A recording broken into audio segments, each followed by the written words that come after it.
आप सबको जय मसीह की। आज हम लोग भजन संहिता 85 भजन संहिता से बात करेंगे। बहुत ही सुंदर एक प्रार्थना है। आपको बहुत कुछ सीखने के लिए इसमें मिलेगा और आप यहाँ देखेंगे कि भजनकार जो आज से हजारों साल पहले लोग थे प्रभु के, वो किस प्रकार परमेश्वर से प्रार्थना करते थे। तो भजन कौरवों वंशियों का है और यहाँ हम भजन के 3 भागों में बात करेंगे।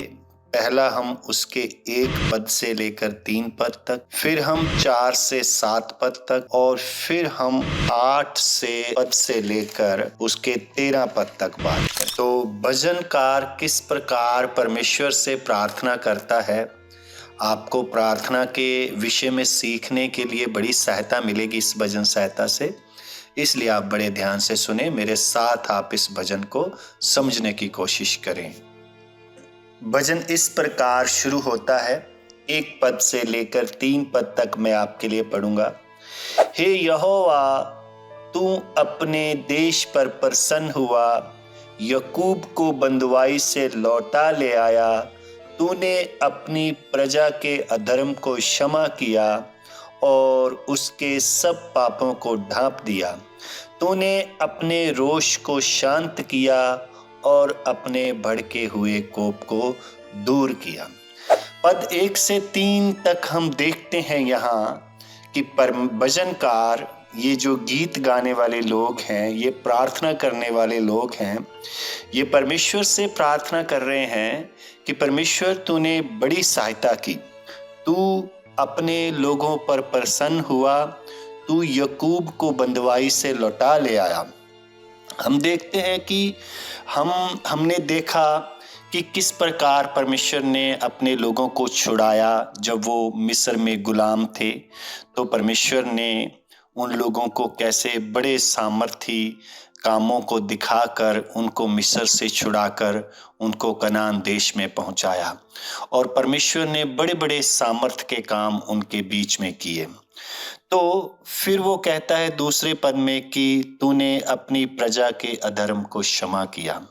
तो देखो, एक बहुत ही सुंदर बात वो कहता है कि पापों की क्षमा करने वाला तू परमेश्वर है। हम देखते हैं कि उड़ाऊ पुत्र का भी उदाहरण हम देखते हैं बाइबल में, लूका 15 अध्याय उसके 11 पद से लेकर 24 पद तक, कि किस प्रकार परमेश्वर पिता का दिल है क्षमा करने का। उड़ाऊ पुत्र का जो दृष्टांत है हमें सिखाता है कि उड़ाऊ पुत्र ने चाहे पिता की कितनी भी संपत्ति उजाड़ दी, लेकिन जब वो वापस आया तो पिता ने गले लगाया। तो हमारे परमेश्वर का ये स्वभाव है कि वो पापियों को गले लगाता है। जब उसके बच्चे, उसके लोग उसके पास आते हैं तो ये वाली बात भी भजनकार परमेश्वर से कहता है कि तूने क्षमा किया, तो तूने अपने बड़े रोष को शांत किया। तो इस प्रकार भजनकार अपनी प्रार्थना को शुरू करता है और परमेश्वर से कहता है कि परमेश्वर तूने हमारी पुराने समय में, पहले समय में सहायता की। पद 4 से 7 हम पढ़ेंगे। हे हमारे उद्धारकर्ता परमेश्वर, हमको पुनः स्थापित कर और अपना क्रोध हम पर से दूर कर। क्या तू हम पर सदा कोपित रहेगा? क्या तू पीढ़ी से पीढ़ी तक क्रोध करता रहेगा? क्या तू हमको फिर ना जिलाएगा कि तेरी प्रजा तुझ में आनंद करे? हे यहोवा, अपनी करुणा हमें दिखा और तू हमारा उद्धार कर। देखो, यहाँ बड़ी समझने की बात है, सीखने वाली बात है, ध्यान दें। भजन 85 के 4 पद से लेकर 7 पद तक जो भजन बोल रहा है वो कहता है, हे हमारे उद्धारकर्ता परमेश्वर, हमको पुनः स्थापित कर और अपना क्रोध हम पर से दूर कर। देखो, ये जो 4 पद से 7 पद तक वो बोल रहा है जो अब उनकी परिस्थिति है। अब उनकी परिस्थिति अच्छी नहीं है, अब वो दुख में है, अब वो पीड़ा में है। पहले 1 पद से 3 पद तक उन्होंने पहले के दिनों को याद किया कि किस प्रकार परमेश्वर ने उनकी रक्षा की, किस प्रकार परमेश्वर ने उनकी रक्षा की। तो अब वो फिर से बुरे समय में है और वो परमेश्वर से कहते हैं पद 4 में, हमें पुनः स्थापित कर। मतलब परमेश्वर अब उनको फिर से परमेश्वर की सहायता चाहिए। देखो, आपके जीवन में भी बारी बारी जीवन में परेशानियां आएंगी, मुश्किलें आएंगी आपके जीवन में, तो आपको इसी भांति प्रार्थना करनी है, जैसे भजनकार, जैसे पुराने समय के लोग प्रार्थना कर रहे हैं। वो सबसे पहले परमेश्वर को धन्यवाद देते हैं उन सब बातों के लिए जो परमेश्वर ने उनके लिए पहले की है, और अब वो दोबारा उन्हीं बातों को याद करके अपना भरोसा परमेश्वर पर दिखा रहे हैं। और उन्हें पता है कि हम खुद से इन परिस्थितियों से नहीं निकल सकते, हमारा परमेश्वर ही हमें निकाल सकता है। और फिर देखो, एक बात और है यहाँ समझने के लिए 5 पद में, क्या तू हम पर सदा कोपित रहेगा? क्या तू पीढ़ी से पीढ़ी तक कोप करता रहेगा? क्या तू हमको फिर ना जिलाएगा कि तेरी प्रजा तुझ में आनंद करे? हे यहोवा, अपनी करुणा हमें दिखा और तू हमारा उद्धार कर। तो देखो, लंबा समय हो चुका था इनको बुरी परिस्थिति में, और फिर भी वो कंटिन्यू लगातार अपने परमेश्वर को पुकारते जा रहे हैं और परमेश्वर से प्रार्थना करते जा रहे हैं। उनको एक ही विश्वास है कि पहले परमेश्वर ने बड़े काम किए हैं, वो फिर से उनके लिए बड़े काम करेगा, फिर से उनको जिलाएगा।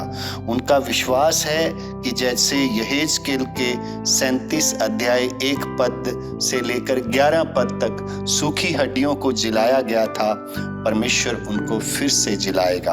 आपका भी यही विश्वास होना चाहिए।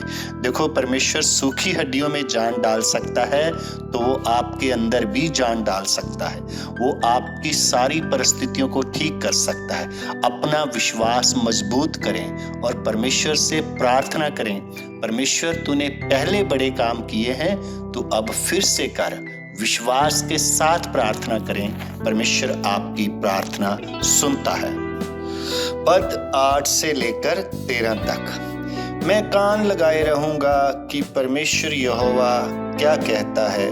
वह तो अपनी प्रजा से जो उसके भक्त हैं शांति की बातें कहेगा, परंतु वे फिर के मूर्खता न करने लगे। निश्चय उसके डरवयों के उद्धार का समय निकट है, तब हमारे देश में महिमा का निवास होगा।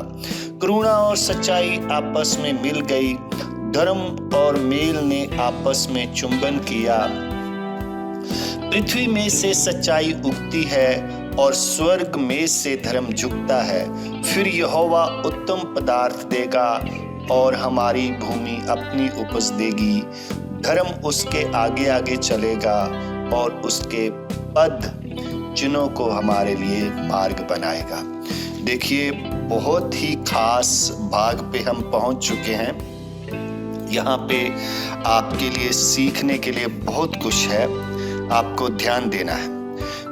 देखो, भजनकार अपनी बातें जो कह रहा था, जो प्रार्थना कर रहा है, अब वो अपनी प्रार्थना न करके अब वो परमेश्वर से सुनना चाहता है। पद 8 वो कहता है, मैं कान लगाए रहूंगा कि परमेश्वर यहोवा क्या कहता है। देखो, वो अब परमेश्वर से सुनना चाहता है कि परमेश्वर क्या कहता है। वह तो अपनी प्रजा से जो उसके भक्त हैं शांति की बातें कहेगा। देखो, भजनकार को इतना भरोसा है अपनी प्रार्थना पर और अपने परमेश्वर पर कि परमेश्वर प्रार्थना करने वाले लोगों के लिए भली बात कहेगा, शांति की बात कहेगा, दया की बात कहेगा। देखो, जो भी लोग परमेश्वर से प्रार्थना करते हैं ना, परमेश्वर उनके लिए भली बात कहेगा। देखो, अगला 9 पद क्या कहता है, निश्चय उसके डरवैयों का उद्धार का समय निकट है, तब हमारे देश में महिमा का निवास होगा। देखो, वो कहता है कि जो परमेश्वर से डरते हैं जो लोग, उनके लिए बहुत आशीष है। लेकिन पद 8 में थोड़ा सा आपको एक और चीज समझनी है। वह तो अपनी प्रजा से जो उसके भक्त हैं शांति की बातें कहेगा, परंतु वे फिर के मूर्खता ना करने लगे। देखो, परमेश्वर तो कृपा करता है, लेकिन उसके लोग फिर से मूर्खता की ना करने लगे, वो फिर से उन चीजों में ना चले जाएं जिनमें परमेश्वर ने उन्हें मना किया है। तो परमेश्वर के डरवयों का, जो परमेश्वर से डरते हैं, उनका उद्धार पक्का है। देखो, फिर वो कहता है कि करुणा और सच्चाई आपस में मिल गई और धर्म और मेल ने आपस में चुंबन किया। देखो कितनी अद्भुत है। अब वो मेल मिलाप की बात कर रहा है, परमेश्वर से मेल मिलाप बना के रखना। वह करुणा और सच्चाई आपस में मिल गई। जब परमेश्वर के लोग सच्चाई में चलेंगे और परमेश्वर की राह पर चलेंगे तो परमेश्वर करुणा करता है। धर्म और मेल ने आपस में चुंबन किया। जब हम धार्मिकता से चलेंगे और परमेश्वर हमें प्यार करेगा, ऐसे गले लगा लेगा, एक आपस में जैसे जैसे एक इतना गहरा रिश्ता बन जाएगा। ये आपका, देखो, ये आपके रिश्ते के ऊपर निर्भर करता है। आप कितना परमेश्वर को अर्पण करते हैं, कितना परमेश्वर को अपने आप को समर्पित करते हैं, कितना उसकी संगति में रहते हैं। ये 10 पद आपको पढ़ना है बारी बारी। और फिर वो कहता है, पृथ्वी से सच्चाई उगती है और स्वर्ग से धर्म झुकता है। वो कहता है कि जब परमेश्वर के लोग जब परमेश्वर की राह पर चलते हैं, सच्चाई से चलते हैं, तो परमेश्वर अपनी कृपा, अपनी स्वर्ग से अपना धर्म झुकाता है। फिर यहोवा उत्तम पदार्थ देगा और हमारी भूमि उपज देगी। देखो, फिर वो कहता है कि परमेश्वर उत्तम पदार्थ देगा और हमारी भूमि उपज देगी। मतलब देखो, आपकी उपज आना, आपका फल आना, आपकी बढ़ोतरी आना, आपकी आशीष आना, वो एक परमेश्वर देता है। देखो, साफ लिखा है 12 पद में, फिर यहोवा उत्तम पदार्थ देगा और हमारी भूमि अपनी उपज देगी। धर्म उसके आगे आगे चलेगा और उसके पद चिन्हों को हमारे लिए मार्ग बनाएगा। तो देखो, ये परमेश्वर का जो वचन है ना, ये जो उसका जो वचन दिया हुआ आपको, ये उसका मार्ग है और आपको इसी मार्ग पे चलना है। उसका वचन आपके लिए मार्ग है। यीशु मसीह ने कहा, मैं सत्य और जीवन, मार्ग और सत्य जीवन मैं हूं। तो देखो, परमेश्वर के साथ आपका प्रेम होना है, आपका एक संबंध होना है, आपका एक रिश्ता होना है, तब परमेश्वर आप पर अपनी करुणा करेगा। तो आपको इस भजन से बहुत सारी आशीष मिले, बहुत सारी बरकत मिले और आप इस भजन को बारी बारी पढ़ना, आपको बहुत सारी इससे शांति मिलेगी। आमीन।